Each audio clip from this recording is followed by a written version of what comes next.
अब क्या रणनीति है राकेश टिकैत साहब की, क्योंकि अब आप जा रहे हैं कुछ गाँवों में और कुछ ऐसे भी गाँव में जा रहे हैं जहां बीजेपी के बड़े नेता रहते हैं। अच्छा, बड़े नेता तो रहते ही हैं गाँव में। अगर गांव के लोग बुला रहे हैं और बड़े नेता रह रहे हैं, उसमें तो बताओ हम क्या कर सकते हैं। तो उनके गांव में नहीं जा सकते क्या हम? जहाँ पे बड़े नेता हैं तो उनके गांव में तो जाना चाहिए ना। उनके गांव में कौन से गांव में अब जाने की प्लानिंग? ये तो कई गांव, बहुत गांव है। 14 तारीख को भी हम जाएंगे कुछ गांवों में। तो सत्यपाल मलिक ने तो कई बार किसान आंदोलन का समर्थन भी किया है, तो सिर्फ सत्यपाल मलिक का है या जो किसान आंदोलन के बाकी भी समर्थक हैं बीजेपी में, खासतौर पे वरुण गांधी है, ऐसे लोगों से भी संपर्क करने की बात है या किस तरीके से आगे की रणनीति? ये तो वैचारिक रूप से तो सभी लोग साथ में ही है ना। ये तो 80% लोग है उस तरह के जो मुक्ति अभियान में शामिल हो जाएंगे, वो आ जाएंगे। कुछ मुक्ति अभियान में शामिल नहीं होते। ये तो देश में मुक्ति अभियान चाहते हैं। ये नेता मुक्ति अभियान, बंधनों से मुक्ति, इन जो ये बंधन है इनके चारों, तो उससे मुक्ति चाहते हैं, ये आजादी चाहते हैं, ये बोलना चाहते हैं। कुछ लोग उससे बाहर निकल जाते हैं, कुछ लोग उसी चक्रों में फंस जाते हैं। तो ऐसे जो लोग हैं उनसे आपकी मुलाकात हो सकती है आने वाले दिनों? और कोई मिल जाएगा तो मुलाकात में क्या दिक्कत है? ये तो खुले दरबार है यहाँ तो। अच्छा, दूसरी बात है कि आपकी जो महापंचायत हुई इसके बाद एमएसपी भी रिवाइज किया गया है।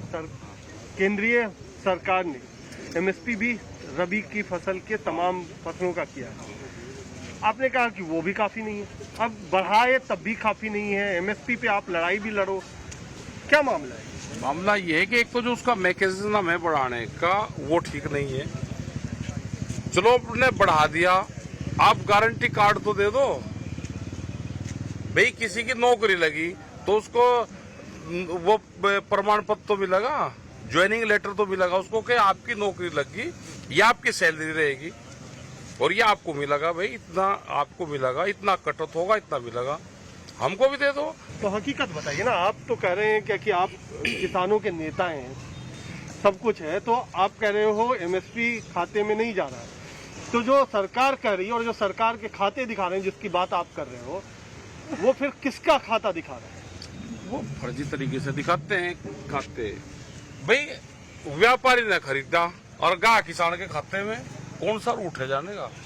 हम तो कह रहे थे कि डिजिटल इंडिया कैंपेन प्रधानमंत्री का पायलट प्रोजेक्ट है, हमको भी उसी से जोड़ दो। हम तेल लेते हैं कहीं से, वो कार्ड दिया, तेल ले लिया, 1 मिनट में 2 सेकंड में 10 सेकंड में हमारे अकाउंट से पैसे कट के मोबाइल पे आ गया। ऐसा ही हमारे जो फसलें हैं वो भी कर दो, उसमें क्या दिक्कत है इनको करने की? बहुत बुरी स्थिति है। तो क्या कौन सा कार्ड आपको चाहिए? हमको भी चाहिए ना, हमको भी डिजिटल इंडिया कैंपेन से जोड़ दो हमको भी। कई लोग आप पे आरोप लगाते हैं कि आप जो है वो विपक्ष का एजेंडा चलाते हैं। एक ऐसे ही कोई शख्स है बाराबंकी में, उसने कहा कि राकेश टिकैत को अगर आप पोस्टर लगवा दिया, उसने जूते मारेंगे तो 11 लाख रुपए आपको इनाम का। तो आपको लगता है कि ये सारी चीजें जो हैं ये भी इस तरीके से आ रही हैं अब निकल कर? और दे दो 11 लाख रुपए कहाँ? एक जूता ऐसे बगाई दो, कम से कम यहाँ हमारे टेंट पे ट्रे उस पर लग जाएगा। मतलब कोई जूते अगर 11 लाख की घोषणा कर रहे हैं तो दे दो ना, 11 लाख जमा करवा दो, उछाड़ दो एक जूता यहाँ पे, कर दो 11 लाख रुपए जमा। आपका लगता है कि थोड़ा सा विवाद से नहीं लगता है कि राकेश टिकैत का नाम आते ही विवाद शुरू हो जाता है?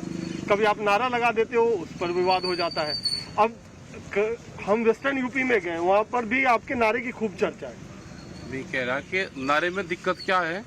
ये नारा वो है कि जो देश के संविधान में है, उसमें से एक क्लोज हटवा दो कि यहाँ पे सिर्फ एक ही नारा लगेगा, दूसरा नारा हिंदुस्तान में नहीं लगेगा। हम लगाए तो हमारे ऊपर मुकदमा कर दियो।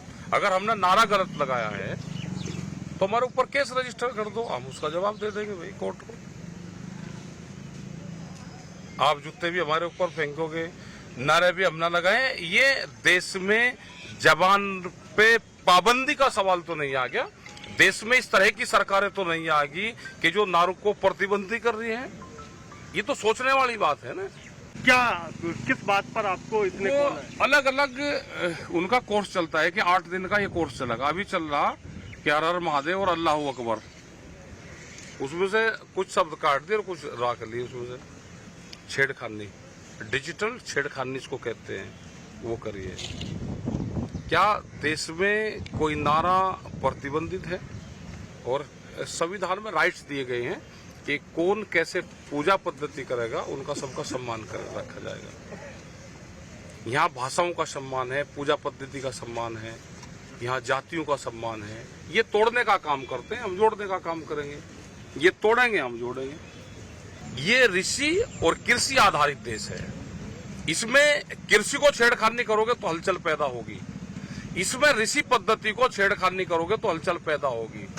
आप किसी धार्मिक उसको ठेस पहुंचाओगे तो यहाँ पे हलचल पैदा होगी। ये देश ऋषि और कृषियों का देश है, दोनों ही लोगों से ये देश चलेगा।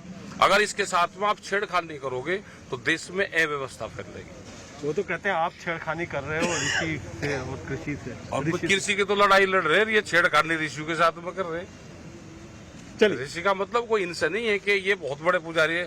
भाई रामचंद्र जी के हम वंशज है, वो भी रघुवंशी थे, हम भी रघुवंशी। हमारे पूर्वजों का जन्म अयोध्या में हुआ, तो इनका कहां से रामचंद्र जी आ गया? हमारा था राम, इनका है जय श्री राम। इन्होंने हमारे रामचंद्र जी को बदल दिया। हमारा तो राम राम था। हम तो, हमारे तो जो बुजुर्ग लोग थे हल जोतते थे तो ले राम का नाम, हमारे तो बैल भी वही भाषा समझते थे। इनका हो गया जय श्री राम, हमारा वही राम राम है, हमारा वही राम है जो हमारे पूर्वज थे। हमारा जन्म अयोध्या का है, हम रघुवंशी हैं। ये तो बीच में मतलब राम को भी खोजना चाह रहे। रघुवंशियों का राम है, रघुवंशियों का ही रहेगा।